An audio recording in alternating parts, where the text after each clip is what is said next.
বিশ্ব দুগ্ধ দিবস কবে পালিত হয়? প্রতি বছর ১লা জুন।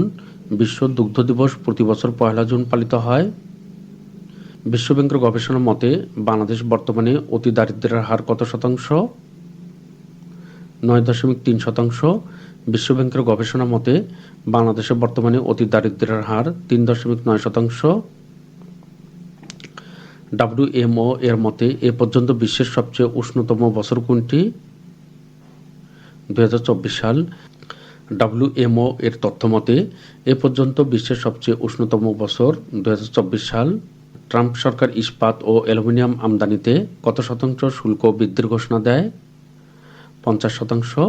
ট্রাম্প সরকার ইস্পাত ও অ্যালুমিনিয়াম আমদানিতে ৫০% শুল্ক বৃদ্ধির ঘোষণা দেয়। দেশের ৩০তম গ্যাস ফিল্ড হতে যাচ্ছে জামালপুর। বর্তমানে দৈনিক দেশে গ্যাসের চাহিদা কত?